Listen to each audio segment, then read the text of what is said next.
Ciao Putei. Ciao Putei. E no, non vi conta. Però non più quei soliti orsetti, ma qua con tutte le robette di Pasqua, perché ormai siamo nella settimana di Pasqua. E ora è a fiaba che vi conto un cuo, si chiama è scultor Riccardo. Hanno che è scultor più grande del scultor Riccardo. E a sua ha una specialità di fare delle statue.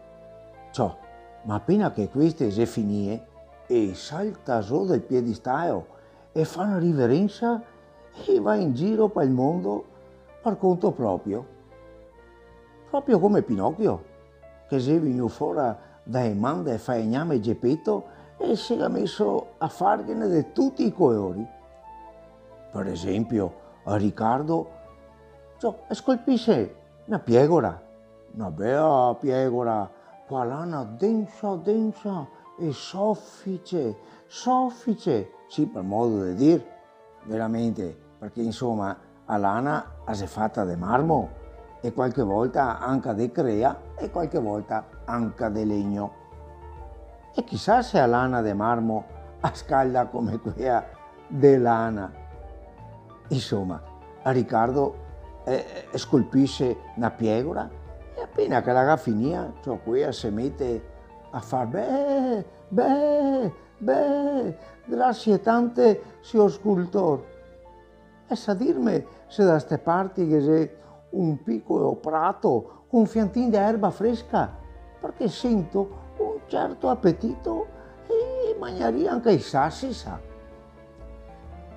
E lei che dice puoi benissimo bruciare anche i sassi, le risponde il scultore, ma gentilmente, cioè, ma la sua bocca si è appunto fatta di sasso e anche la sua coda.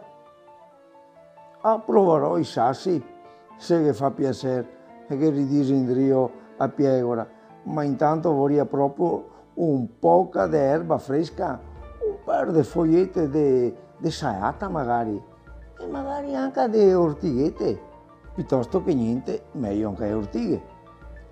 E scultor, con la massima cortesia, è ciò che mostra la strada dei giardini pubblici. E a pecora a ringrazia e se ne va scondisciolando come che fosse stato un cagnetto. E dopo il scultor Riccardo scolpisce un pompier con l'elmetto in testa e a maniera in man. Non ha finito di dargli l'ultimo colpo di scarpeo che il pompier salta su tutto in fretta e in furia dal piedistallo e si mette a sigare. Presto, acqua e pompe, dirige il getto da sta parte. Ste calmi, signor pompier. È che qua non brucia proprio niente. L'unica roba che si potrebbe bruciare è appunto la sua degnissima persona. E forse non sa che è fatto di legno. Accidenti, ciò, dice la statua. Ma cosa che gli salta in testa di fare un pompiere di legno?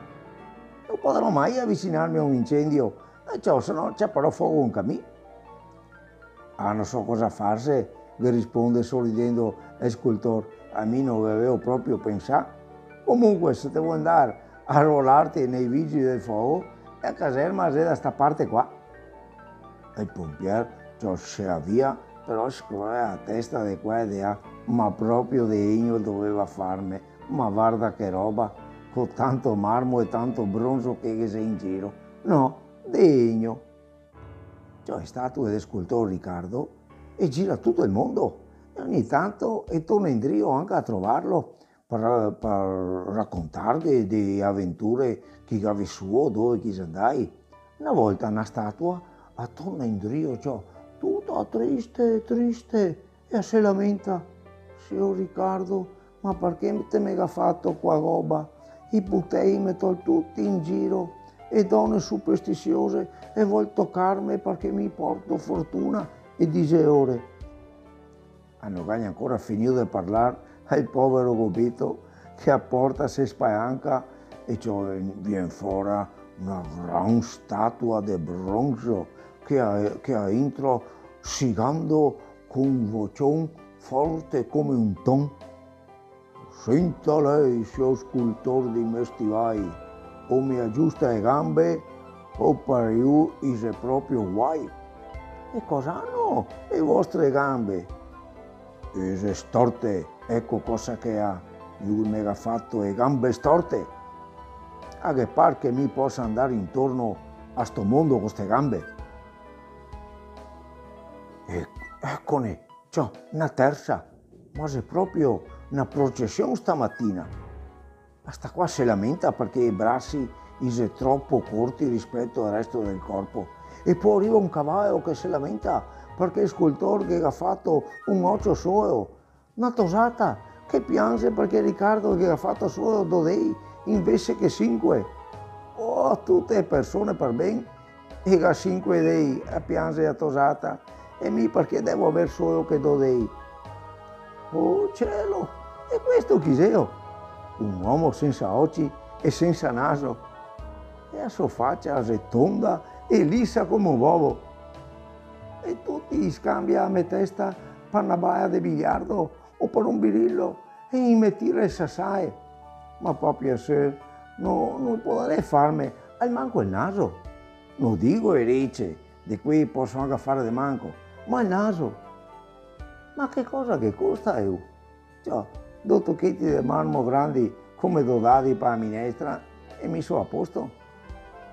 Pian pian studio del scultore Riccardo e si va riempito di gente che si lamenta del suo aspetto, chi vuole i piedi perché Riccardo si ha smesso di fargli. E il cavallo che vuole la coda perché dice che non sta bene per un cavallo andare in giro senza coda. E la donna che vuole i capelli perché Riccardo l'ha fatta calva come un commendatore. E il scultore Riccardo è molto imbarazzato. Sue prime cerca anche di difendersi e altri non sa niente, gente come gli altri, si è stato e le spiega e quindi può essere fatti anche così. Oh, grazie tante, ma noi altri non vogliamo essere proprio così. Mi voglio il menaggio che risponde lo metto dalla testa liscia come quella di una baia di biliardo. Insomma, tanto i fa e tanto i dice che Riccardo si rassegna e si tira su le maniche e si fa premura a fare tutte le operazioni necessarie per correggere i difetti dei suoi errori. E ciò intanto che aspettava in FIA il proprio turno per riparazione è stato e parla tra le ore e in generale dice che un cavallo senza coda non è neanche un cavallo se è di marmo, che se può essere una bellissima statua anche con 5 dei invece che con 2 soli e che un uomo senza naso dovrebbe andare all'ospedale, ma l'ospedale delle statue non si ancora sta inventando. Ciao putei, ciao putei, regà piacisto, alla prossima.